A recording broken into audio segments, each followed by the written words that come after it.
हम लोग इस वीडियो में डिटेल में बात करने वाले हैं, बस आप लोग वीडियो को ध्यान से और कंप्लीट जरूर देख लीजिएगा। वीडियो पसंद है तो वीडियो को लाइक करना बिल्कुल मत भूलिएगा और इग्नू के रिलेटेड हर एक ट्रस्टेड ऑथेंटिक इन्फॉर्मेशन पाने के लिए मेक श्योर आप लोग पहली फुर्सत में चैनल को जरूर सब्सक्राइब कर ले। तो देखो दिसंबर 2021 सेशन के लिए इग्नू ने ऑलरेडी असाइनमेंट के क्वेश्चन पेपर अपडेट कर दिए हैं। मैक्सिमम प्रोग्राम का असाइनमेंट का क्वेश्चन पेपर जो आप लोग को दिसंबर 2021 सेशन के लिए सबमिट करना है उसका क्वेश्चन पेपर अपडेट कर दिया गया है।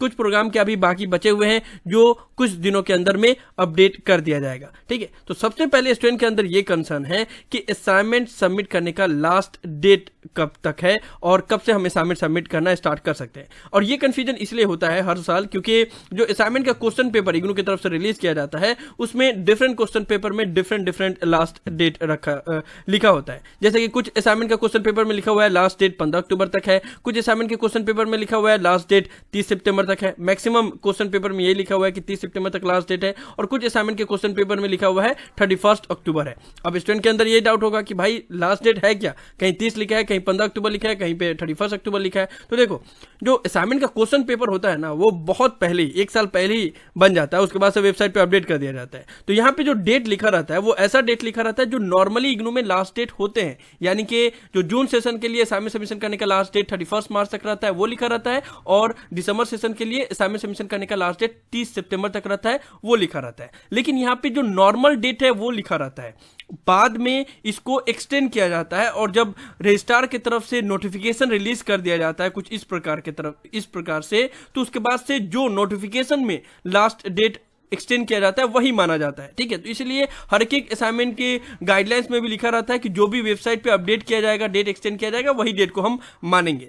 तो अभी के लिए आपके दिमाग में यह आएगा कि फिर लास्ट डेट कब है अभी के लिए। तो देखो इनिशियली अभी लास्ट डेट आप लोग का 31 अक्टूबर तक है। 31 अक्टूबर तक आप लोग अपना असाइनमेंट सबमिट कर सकते हो। सो फॉरगेट अबाउट कि क्वेश्चन पेपर में कौन सा लास्ट डेट लिखा हुआ है। अभी के लिए फिलहाल आप लोग 31 अक्टूबर तक अपना असाइनमेंट सबमिट कर सकते हो और उसको लेकर एक ऑफिशियल नोटिफिकेशन इग्नू के हेडक्वार्टर की तरफ से 30 सितंबर के आसपास में रिलीज कर दिया जाएगा। इसका वजह यह है कि देखो अभी प्रीवियस सेशन का असाइनमेंट जो सबमिट हुआ है ना वो बहुत लेट तक सबमिट हुआ है। ठीक है, लास्ट डेट नॉर्मली दिसंबर सेशन के लिए 31 मार्च रहता है लेकिन 15 जुलाई तक सबमिशन लिया गया था। फिर एक और स्पेशल चांस दिया गया और 31 अगस्त तक असाइनमेंट सबमिट लिया गया जुलाई सेशन का। तो समझो 18 दिन के बाद अब यूनिक सेशन का असाइनमेंट कैसे लिया जाएगा, क्योंकि सिर्फ असाइनमेंट सबमिट तो नहीं करना होता है ना, उसको चेकिंग भी करना होता है। तो बहुत सारे कोऑर्डिनेटर से हमने बात किया तो उन्होंने बोला कि अभी कुछ दिन बाद हम असाइनमेंट सबमिशन लेंगे। तो अभी तो ऑफलाइन ही स्टार्ट नहीं हुआ है, तो ऑनलाइन अभी गाइडलाइंस आने में तो बहुत टाइम लगेगा। अभी बस 2 रीजनल सेंटर के अलावा जितने भी रीजनल सेंटर है 56 रीजनल सेंटर में से सिर्फ 2 रीजनल सेंटर ने गाइडलाइंस रिलीज किया, बाकी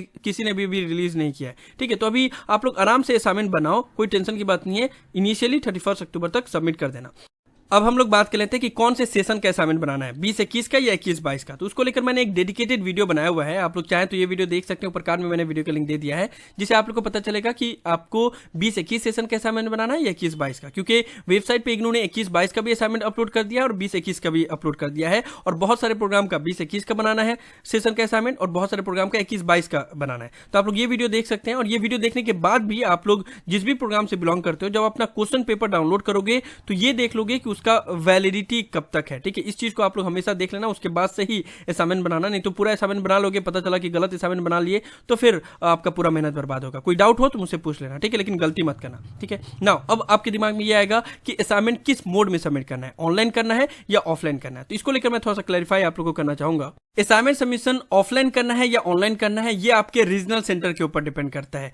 रीजनल सेंटर अपने ऑफिशियल वेबसाइट पे गाइडलाइंस रिलीज करते हैं, तब आप लोग को पता चलता है कि असाइनमेंट किस मोड में सबमिट करना है। अभी के लिए फिलहाल जब मैं ये वीडियो रिकॉर्ड कर रहा हूं 18 सितंबर को, तब तक सिर्फ 2 रीजनल सेंटर ने असाइनमेंट सबमिशन करने का गाइडलाइंस रिलीज किया है। सबसे पहले नोएडा रीजनल सेंटर ने असाइनमेंट सबमिशन करने का गाइडलाइंस रिलीज कर दिया है और साथ ही साथ जोधपुर रीजनल सेंटर ने असाइनमेंट सबमिशन करने का गाइडलाइंस रिलीज कर दिया है। इसके अलावा बाकी अदर जो 54 रीजनल सेंटर हैं उन्होंने अभी गाइडलाइंस रिलीज नहीं किया है असाइनमेंट सबमिशन करने के लिए, जो करने वाले हैं। दिल्ली 3 रीजनल सेंटर ने जो अपने ऑफिशियल वेबसाइट पे बस इतना बोला हुआ है कि अपडेशन इज अंडर प्रोसेस, जो असाइनमेंट सबमिशन करने का गाइडलाइंस रिलीज किया जाने वाला है वो अभी अंडर प्रोसेस है, जो कुछ दिनों में रिलीज कर दिया जाएगा। सो अभी के लिए आप लोग आराम से असाइनमेंट बनाओ। असाइनमेंट कैसे सबमिट करना है, किस मोड में सबमिट करना है, वो आपके रीजनल सेंटर की तरफ से जब गाइडलाइंस रिलीज कर दिया जाएगा तब आप लोग को पता चल जाएगा। और जैसे जैसे जिस भी रीजनल सेंटर सेंटर की तरफ से गाइडलाइंस रिलीज किया जाएगा, मैं आप लोग को टाइम टू टाइम अपने चैनल पे बताता रहूंगा। बस आप लोग चैनल को सब्सक्राइब करके रखिएगा,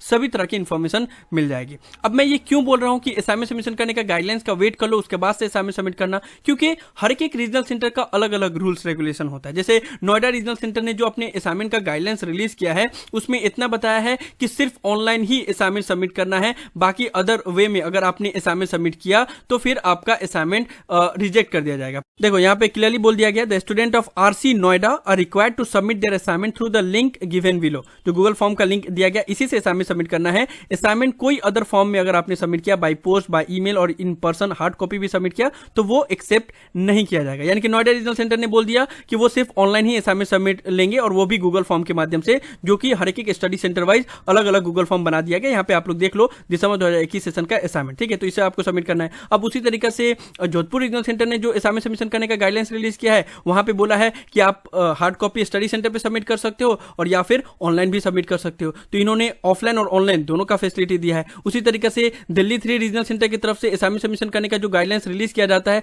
उसमें कुछ कुछ study centre offline assignment submit करने के लिए बोलते हैं, कुछ कुछ स्टडी सेंटर ऑनलाइन लेते हैं। दिल्ली 2 में भी सेम कंडीशन है। तो इसीलिए आपको अपने रीजनल सेंटर की तरफ से गाइडलाइंस रिलीज करने का वेट करना पड़ेगा। वो पहले गाइडलाइंस रिलीज कर देंगे, उसके बाद से सबमिट करना, जल्दबाजी करने की तो जरूरत है नहीं। अब मैं आप लोग को एक आउटलाइन देना चाहूंगा कि कौन कौन से रीजनल सेंटर के स्टूडेंट को रीजनल सेंटर की तरफ से गाइडलाइंस रिलीज होने का वेट करना चाहिए, उसके बाद से असाइनमेंट सबमिट करना चाहिए। बाकी अदर रीजनल सेंटर ऑफलाइन अपना असाइनमेंट सबमिट कर सकते हैं। 31 अक्टूबर तक इनिशियली लास्ट डेट है। तो कौन कौन से रीजनल सेंटर की तरफ से गाइडलाइंस रिलीज किया जाता है हर एक सेशन में? अलीगढ़ रीजनल सेंटर की तरफ से गाइडलाइंस रिलीज किया जाता है, वेट कर लेंगे अलीगढ़ रीजनल सेंटर के स्टूडेंट। बैंगलोर रीजनल सेंटर की तरफ से गाइडलाइंस रिलीज किया जाता है कंफर्मली, ठीक है, दोनों ही मोड में दिया जाता है आप लोग को सबमिशन करने का मौका, ऑनलाइन भी और ऑफलाइन भी। उसके अलावा दिल्ली 1, दिल्ली 2, दिल्ली 3 ये तीनों की तरफ से ही गाइडलाइंस रिलीज किया जाता है, तो उसके लिए आपको वेट करना पड़ेगा। देवघर रीजनल सेंटर में आप ऑफलाइन ही असाइनमेंट सबमिट कर सकते हो, ऑनलाइन का बहुत रेयर केस में जब अगर सिचुएशन बहुत खराब हो जाता है तब जाके गाइडलाइंस रिलीज किया जाता है, नहीं तो ऑफलाइन ही असाइनमेंट सबमिट कर सकते हो। उसके अलावा जोधपुर रीजनल सेंटर ने ऑलरेडी असाइनमेंट सबमिशन करने का गाइडलाइंस रिलीज कर दिया है, और वो लोग गूगल फॉर्म से असाइनमेंट सबमिट ले रहे हैं, और आपको या तो गूगल फॉर्म से सबमिट करना होगा या फिर आप ऑफलाइन असाइनमेंट सबमिट कर सकते हो, लेकिन दोनों में से एक मोड में असाइनमेंट सबमिट करना होगा, ठीक है। तो जोधपुर के बारे में मैं लास्ट में बता दूंगा कि कैसे कैसे सबमिट करना है। उसके अलावा कोलकाता रीजनल सेंटर की तरफ से गाइडलाइंस रिलीज किया जाएगा, ऑनलाइन भी और ऑफलाइन भी सबमिट कर सकते हो। ऑफलाइन स्टडी सेंटर में जाकर सबमिट कर सकते हो या ऑनलाइन में गूगल फॉर्म की फैसिलिटी दी जाएगी। उसके अलावा नोएडा रीजनल सेंटर ने ऑलरेडी गाइडलाइंस रिलीज कर दिया है, सिर्फ वो ऑनलाइन ही असाइनमेंट सबमिट लेंगे, ऑफलाइन असाइनमेंट नहीं लिया जाएगा। लखनऊ रीजनल सेंटर में आप लोग ऑफलाइन ही असाइनमेंट सबमिट करोगे, ऑनलाइन असाइनमेंट सबमिशन करने की गाइडलाइंस रिलीज की जाती है लेकिन लास्ट मोमेंट पे। पटना रीजनल सेंटर की तरफ से दोनों फैसिलिटी दिया जाएगा, ऑनलाइन भी और ऑफलाइन भी। उसके अलावा रांची रीजनल सेंटर की तरफ से भी गाइडलाइंस रिलीज किया जाएगा, ऑनलाइन का भी और अगर आप चाहो तो ऑफलाइन भी दे सकते हो, लेकिन ऑनलाइन के लिए भी वो गाइडलाइंस रिलीज करते हैं। इसके अलावा वाराणसी रीजनल सेंटर में ऑफलाइन और ऑनलाइन दोनों की ही फैसिलिटी दी जाती है, लेकिन पहले आप लोग ऑफलाइन ही असाइनमेंट सबमिट कर सकते हो। अगर सिचुएशन बहुत ज्यादा खराब हो रहा तब जाके वहां पे ऑनलाइन असाइनमेंट सबमिशन करने की फैसिलिटी दी जाती है, ठीक है। तो अभी के लिए फिलहाल मैंने जितने भी रीजनल सेंटर का नाम बताया वहां पे गाइडलाइंस रिलीज करने का वेट करना पड़ेगा। बाकी अदर रीजनल सेंटर के जितने भी स्टूडेंट हैं वो ऑफलाइन ही स्टडी सेंटर पे या तो विजिट करके बाय हैंड असाइनमेंट सबमिट कर सकते हैं या फिर कुरियर के माध्यम से भी सबमिट कर सकते हैं। टोटल 56 रीजनल सेंटर हैं। सबका मैंने इसलिए नहीं बताया क्योंकि 56 रीजनल सेंटर के बारे में बताने जाऊंगा तो फिर 1 घंटा का वीडियो हो जाएगा, फिर आप ही लोग बोलोगे कि इतना लंबा वीडियो बना लिए। खैर, तो अभी के लिए फिलहाल आप लोग को मैंने बता दिया कि कौन कौन से रीजनल सेंटर की तरफ से गाइडलाइंस रिलीज की जाएगी, और बाकी अदर स्टूडेंट स्टडी सेंटर पे ऑफलाइन ही असाइनमेंट सबमिट कर सकते हैं 31 अक्टूबर तक। तो इनिशियली आप लोग सबमिट कर सकते हो। नाउ जो गाइडलाइंस रिलीज किया गया 2 रीजनल सेंटर की तरफ से, उसके बारे में थोड़ा बता देते हैं कि किस तरीके से उनको सबमिट करना है। नोएडा रीजनल सेंटर के स्टूडेंट को ऑनलाइन ही असाइनमेंट सबमिट करना होगा, और किसी मोड में अगर असाइनमेंट सबमिट करोगे तो आपका असाइनमेंट रिजेक्ट हो जाएगा। तो इस चीज को लेकर आप लोग ध्यान रखिएगा। और उसमें सबसे इंपॉर्टेंट चीज ये है कि पीडीएफ फाइल का जो नाम होगा वो होगा एनरोलमेंट नंबर अंडरस्कोर आपका सब्जेक्ट कोड, ठीक है। जो पीडीएफ फाइल का साइज होगा वो 10 MB से ज्यादा नहीं हो सकता। आपको सभी असाइनमेंट एक ही साथ सबमिट करना है, ठीक है। Multiple attempt will not be accepted, ठीक है। यानी कि अगर आप 5 असाइनमेंट सबमिट करो तो 5 असाइनमेंट एक ही साथ आपको सबमिट करना है, ठीक है। ये चीज आप लोग याद रख लेना। बाकी अदर जो सिंपल अदर जो गाइडलाइंस रिलीज होता है रीजनल सेंटर की तरफ से वही बात बोला गया, ठीक है। तो आपको study centre wise different Google form बनाया गया है। तो आपका जो भी स्टडी सेंटर का कोड है उसके ऊपर क्लिक करोगे, इस तरीके से गूगल फॉर्म ओपन हो जाएगा। अपना ईमेल एड्रेस डालोगे, name, enrolment number, programme code, regional centre code, सभी डिटेल फिलअप करोगे। उसके बाद से यहाँ पे ऐड फाइल के ऊपर क्लिक करोगे,